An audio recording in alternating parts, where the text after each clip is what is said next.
Mal ehrlich, kannst du auf Deutsch erzählen, was du heute gemacht hast? Vom Aufstehen bis jetzt, ohne stecken zu bleiben? Denk kurz nach. Der Wecker klingelt, du stehst auf und dann, genau da fangen die meisten an zu stottern. Warum eigentlich? Hallo und schön, dass du da bist. Ich bin Jonas, das ist Lena und heute reden wir über etwas ganz Kleines, das trotzdem fast jeden hier ins Schwitzen bringt. Über deinen Tag. Einfach nur, wie war dein Tag? 3 Wörter. Und trotzdem stehst du beim Kollegen und bringst nur ein müdes Gut raus. Immer nur gut. Und wenn du magst, schalt oben die Untertitel an, das CC bei YouTube. Dann liest du mit und hörst gleichzeitig. Das hilft beim Verstehen enorm. Ja, unbedingt. Mitlesen und mithören zusammen. Das bleibt viel besser hängen. Und wenn dir so etwas hilft, abonnier den Kanal, dann verpasst du nichts. Das war der ganze Werbeteil, versprochen. So, jetzt sag mir ehrlich, Jonas, wenn dich jemand fragt, wie dein Tag war, was antwortest du im echten Leben? Ehrlich? Meistens. Ganz okay. Viel zu tun. Fertig. Obwohl eigentlich 100 Sachen passiert sind. Siehst du, genau das ist es. Wir haben die Wörter im Kopf, aber sie kommen nicht raus. Und das Verrückte, in deiner Muttersprache redest du einfach los. Ohne nachzudenken. Ohne Pause. Da kommt alles von allein. Weil du da nicht nachdenkst über, hatte ich jetzt einen Termin oder bin ich zu einem Termin gegangen? Dieses kleine Zögern killt alles. Genau. Und deshalb machen wir es heute mal langsam und richtig. Wir bauen deinen Tag Stück für Stück auf Deutsch zusammen. Und keine Angst, kein Grammatikvortrag. Wir erzählen einfach und du merkst nebenbei, welche Sätze du dir sofort klauen kannst. Fangen wir ganz vorne an. Am Morgen. Lena, wann klingelt bei dir der Wecker? Um 6:15. Und weißt du was? Ich stelle mir 3 Wecker. 3! Weil ich einem einzigen nicht traue. 3 Wecker? Krass. Ich bin so einer, der vorher wach ist. 2 Minuten bevor er klingelt, liege ich schon da und warte. Das ist unheimlich ehrlich. Also, der wichtigste Satz für den Morgen. Ich stehe um 7 Uhr auf. Aufstehen, nicht aufstellen. Der Klassikerfehler. Ja, aufstellen ist, wenn du ein Regal aufbaust. Aufstehen ist, wenn du aus dem Bett kommst. Kleiner Buchstabe, großer Unterschied. Und dann, ich dusche, ich frühstücke, ich putze mir die Zähne. Ganz einfache Wörter, aber die brauchst du jeden einzelnen Tag. Wobei Frühstücken. Das ist so ein schönes deutsches Wort. Das Frühstück ist das Substantiv, Frühstücken das Verb. Ich frühstücke Und was frühstückst du, Jonas? Sei ehrlich vor der ganzen Kamera. Kaffee. Nur Kaffee. Manchmal ein Brötchen, wenn ich vernünftig bin. Meistens bin ich nicht vernünftig. Oh, ein Frühstücksmuffel. So sagt man zu jemandem, der morgens nichts essen mag. Nur Kaffee. Und dann gibt es noch den Morgenmuffel. Der ist morgens einfach schlecht drauf. Brummig, wortkarg. Wortkarg. Genau. Also einer, der wenig redet. Ein Morgenmuffel sagt vor dem ersten Kaffee am besten gar nichts. Ich liebe das Wort. Muffel. Sag mal, redest du morgens mit deiner Nachbarin im Treppenhaus oder Morgenmuffel eben? Ein Nicken. Mehr geht nicht. Aber jetzt pass auf. Das ist wichtig für alle da draußen. In Deutschland grüßt man. Auch fremde Leute. Im Treppenhaus, im Aufzug, beim Bäcker. Ein kurzes Hallo oder Guten Morgen gehört einfach dazu. Das stimmt und Das überrascht viele. Man muss kein Gespräch anfangen, aber dieses kurze Grüßen, das erwartet man hier. Und im Süden, in Bayern, sagen die Leute Grüß Gott. Da bin ich am Anfang auch erschrocken. Ich dachte, was soll ich denn jetzt antworten? Ha, ja, grüß Gott. Und du antwortest einfach auch grüß Gott zurück. Ganz normal, das ist einfach nur ein Hallo dort. Genau. Wobei, das ist in Bayern und in Österreich üblich. In Hamburg guckt dich dann eher jemand komisch an. Da sagt man Moin. Moin, auch so ein tolles Wort. Und das Verrückte, Moin sagt man im Norden den ganzen Tag. Nicht nur morgens, auch nachmittags. Wirklich. Das hat mich früher verwirrt. Moin am Nachmittag? Aber ja, im Norden ist das einfach dein Hallo. Egal wie spät es ist. Gut, wir sind aufgestanden, wir haben gefrühstückt, wir haben gegrüßt. Und jetzt geht der Tag richtig los. Wie kommst du zur Arbeit, Jonas? Mit dem Fahrrad. Immer. Bei Regen, bei Schnee, ist mir egal. Ich fahre mit dem Rad zur Arbeit. Mit dem Fahrrad. Hört gut zu. Mit dem, nicht mit das, nicht mit die. Mit dem Bus, mit dem Auto, mit dem Zug, mit dem Fahrrad. Ja, das ist so ein Muster, das man sich einfach als Ganzes merken sollte. Nicht drüber nachdenken. Mit dem Bus. Fertig. Einprägen. Nur bei einer Sache wird es anders. Zu Fuß. Da sagst du nicht mit dem Fuß. Du gehst zu Fuß. Ich gehe zu Fuß zur Arbeit. Stimmt. Zu Fuß ist die Ausnahme. Und frag jetzt nicht nach dem Warum. Da wirst du verrückt. Das lernst du einfach als festen Block. Zu Fuß. Punkt. Ich fahre mit der Bahn, muss ich sagen. Und da erlebe ich meinen Tag komplett anders als du auf dem Rad. Erzähl. Was passiert bei dir in der Bahn? Oh, alles! Letzte Woche war die Bahn 20 Minuten zu spät. Ich stand am Bahnsteig und wartete und wartete. Und dann kam die Ansage. Die berühmte Ansage. Wegen einer Störung im Betriebsablauf. Kennst du das? Dieser Satz. Ich schwöre, den höre ich im Schlaf. Störung im Betriebsablauf. Ha! Ja, das ist so ein typischer Behördensatz. Was bedeutet er eigentlich? Im Grunde nur, irgendwas ist kaputt und wir sagen dir nicht was. Genau das. Eine Störung ist einfach ein Problem. Etwas funktioniert nicht.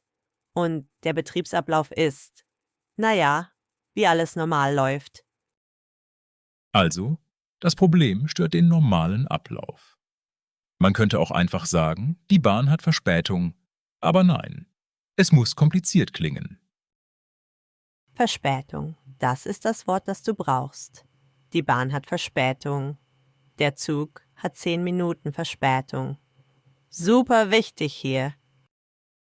Und das Gegenteil, pünktlich. Der Zug ist pünktlich. Und wenn er das ist, freut man sich fast schon zu sehr, ehrlich gesagt. Ha, das stimmt leider. Aber weißt du, was ich an diesen Wartemomenten gelernt habe? Da hörst du echtes Deutsch, wie die Leute wirklich reden. Wie meinst du das? Na, 2 Leute neben mir, die eine sagt zur anderen, na, auch wieder am Warten? Und die andere, ach, immer dasselbe. Und beide lachen. Ach, das ist schön. Na? Dieses eine kleine Na, das ist so deutsch. Das ist ein ganzer Satz in einem Wort. Total. Na? Heißt, wie geht's? Was ist los? Alles okay? Alles in diesem einen Laut. Und du antwortest einfach, na, zurück. Das muss man sich mal vorstellen. 2 Leute sagen nur nah zueinander und wissen genau, was gemeint ist. Sprache ist verrückt. Und das ist mein Tipp, wenn du deinen Tag erzählen willst. Klau diese kleinen Wörter. Na, ach, tja, na ja. Die machen dich sofort echter. Tja, das ist mein Lieblingswort. Tja, da steckt eine ganze Stimmung drin. So ein Man kann nichts machen. Genau, tja ist so ein leichtes Schulterzucken als Wort. Der Zug ist weg? Tja, nichts zu machen. Perfekt Deutsch. Okay, du bist trotz Störung im Betriebsablauf angekommen. Jetzt beginnt die Arbeit. Und da wird es für viele richtig schwer, glaube ich. Warum? Was meinst du? Weil man dann sagen soll, was man arbeitet. Und viele haben einen Beruf, den sie in ihrer Sprache können, aber das deutsche Wort dafür fehlt. Ah, ja, das kenne ich von so vielen. Sie sagen, ich arbeite in und dann ein englisches Wort und dann ein entschuldigendes Lächeln. Und das ist gar nicht schlimm, aber lass uns ein paar geben, die fast immer passen. Ich arbeite als Verkäuferin. Ich arbeite als Pflegerin. Ich arbeite als Fahrer. Ich arbeite auf dem Bau. Ich arbeite in einem Büro. In einem Restaurant. Und wenn du gerade keinen Job hast oder noch suchst, ich suche Arbeit. Ganz ohne Scham. Das ist ein völlig normaler Satz hier. Oder ich mache gerade einen Sprachkurs. Ich lerne noch Deutsch. Das ist doch stark. Das sagt man mit erhobenem Kopf. Absolut. Und pass auf diesen einen typischen Fehler auf. Viele sagen, ich arbeite als ein Fahrer. Mit ein. Oh ja, das Ein muss weg. Ich arbeite als Fahrer. Kein Ein davor. Bei Berufen lässt du das einfach fallen. Ich bin Lehrer. Nicht. Ich bin ein Lehrer. Ich bin Krankenschwester. Nicht. Ich bin eine Krankenschwester. Beruf. Direkt, ohne Artikel. Das ist so ein kleines Ding, aber es macht sofort einen Unterschied. Da hört jeder, aha, der hat sich damit beschäftigt. So, Vormittag im Job. Und dann kommt der heiligste Moment des deutschen Arbeitstages. Lena, du weißt, was ich meine. Die Mittagspause. Natürlich. Heilig ist gut gesagt. In Deutschland ist die Pause fast schon unantastbar. Wirklich. Punkt 12. 12:30. Da leert sich das Büro. Und niemand fühlt sich schlecht dabei. Die Pause gehört dir. Und das überrascht viele, die aus Ländern kommen, wo man einfach durcharbeitet. Hier setzt man sich hin, isst in Ruhe, redet ein bisschen. Und die Sätze dafür sind Gold wert. Ich mache Mittagspause. Ich gehe in die Kantine. Guten Appetit. Dieses guten Appetit ist Pflicht. Absolut Pflicht. Bevor jemand isst, sagt man guten Appetit. Und die Antwort? Danke gleichfalls. Das heißt, dir auch. Gleichfalls. Schönes Wort. Danke gleichfalls. Merk dir das als festen Block, dann musst du nie nachdenken. Und in der Pause reden die Leute. Worüber? Rate mal, Jonas. Was ist das Nummer-1-Thema in jeder deutschen Kaffeeküche? Oh, da gibt es nur eine Antwort. Das Wetter. Das Wetter! Ha, natürlich! Immer das Wetter. Ist das nicht ein Klischee? Aber es stimmt wirklich. Es stimmt so sehr. Und weißt du was? Das ist ein Geschenk für alle, die Deutsch lernen. Übers Wetter reden kann jeder. Immer. Überall. Da hast du recht. Schönes Wetter heute, ne? Und schon läuft ein Gespräch. Ganz ohne Druck. Dieses Ne am Ende, hörst du das? Schönes Wetter, ne? Das ist wie ein kleiner Haken, der die andere Person ins Gespräch zieht. Nee, oder? Beides geht. Kalt heute, oder? Das Essen ist gut, nee? Du lädst die andere Person ein, zuzustimmen. Sehr, sehr deutsch. Und dann gibt es diese Sätze übers Wetter. Die klingen fast wie Gedichte, so oft sagt man sie. Bei diesem Wetter Kopfschütteln. Oder man weiß gar nicht, was man anziehen soll. Diesen Satz hört man im April ständig, weil das Wetter da einfach macht, was es will. April, der macht, was er will. Kennst du das? So ein kleiner Spruch. Morgens Sonne, mittags Regen, nachmittags Schnee. Alles an einem Tag. Ja, und da sind wir wieder bei deinem Tag. Denn genau das erzählst du dann abends. Stell dir vor, morgens noch Sonne und dann so ein Regen. Genau. Und da wird es interessant, weil du jetzt in der Vergangenheit erzählst. Und da machen viele einen Knoten im Kopf. Ehrlich. Oh ja, habe ich gemacht, bin ich gegangen, war das ist der Moment, wo viele plötzlich langsamer werden. Und genau da machen wir gleich weiter. Denn deinen Tag erzählst du fast immer in der Vergangenheit. Und ich verspreche dir, es ist leichter, als du denkst. Viel leichter. Es gibt nämlich einen kleinen Trick, wie die Deutschen im Alltag wirklich über gestern reden. Und der nimmt dir sofort die Angst. Aber vorher, lass uns kurz sammeln, was wir bis jetzt schon haben. Denn ehrlich, das ist schon ein halber Tag auf Deutsch.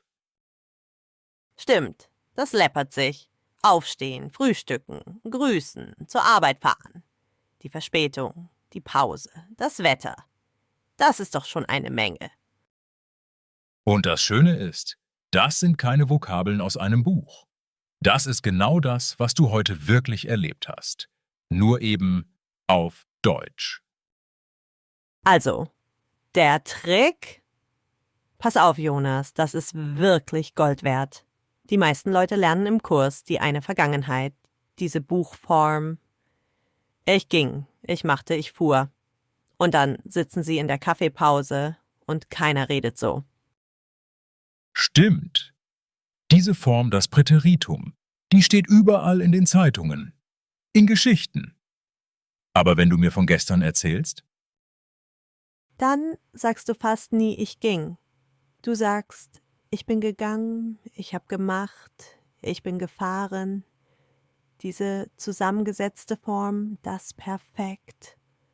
Und das ist die gute Nachricht für alle da draußen, warum die gute Nachricht, Lena?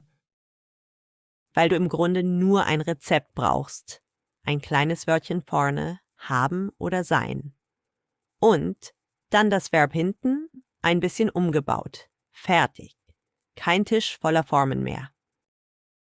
Lass uns das langsam machen. Für alle, die gerade nebenbei zuhören. Schalte ruhig die Untertitel ein, dann siehst du die Wörter gleich mit. Also, heute Morgen, das Frühstück. Ich habe gefrühstückt.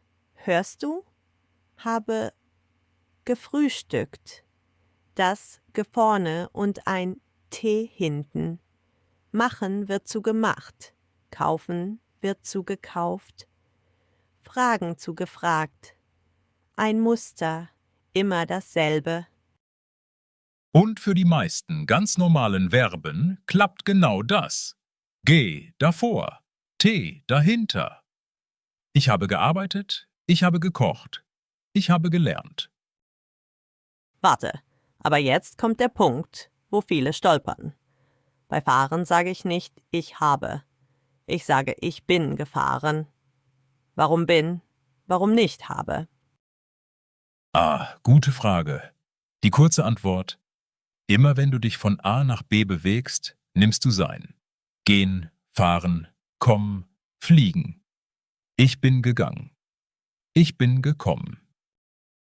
Und alles, was du mit den Händen tust, mithaben, Ich habe gegessen, ich habe getrunken, ich habe geschrieben. Genau. Bewegung von hier nach dort. Sein. Der Rest. Meistens haben. Merk dir 2, 3 Beispiele und dein Ohr macht den Rest von allein. Weißt du, woran mich das erinnert? An einen Mann aus meinem alten Sprachkurs. Ali. Ein kluger Kopf, wirklich, aber die Grammatik hat ihn fast wahnsinnig gemacht. Wieso? Was war los? Er hat versucht, alles perfekt zu machen. Erst denken, dann jede Form im Kopf bauen, dann reden. Und bis er den Satz fertig hatte, war das Gespräch schon 2 Themen weiter. Er stand einfach da. Das kenne ich von so vielen. Die Angst, einen Fehler zu machen, macht dich stumm. Genau. Und dann kam der Tag, der alles verändert hat. Wir saßen in der Pause und die Lehrerin fragte ganz beiläufig: Ali, was hast du am Wochenende gemacht? Und? Und er hat nicht nachgedacht. Er hat einfach rausgehauen. Ich habe meine Tochter zum Fußball gebracht und dann, ich habe ein Regal gebaut. 4 Stunden. 4 Stunden für ein Regal. Und alle haben gelacht. Weil es echt war. Weil es echt war. Kein perfekter Satz. Er hat sogar ein Wort falsch betont. Aber jeder im Raum hat ihn verstanden. Jeder hat mitgefühlt. Und in dem Moment hat es bei ihm Klick gemacht. Was für ein schöner Moment. Und da steckt eigentlich die ganze Lektion drin, oder? Die ganze Lektion. Reden schlägt richtig. Immer.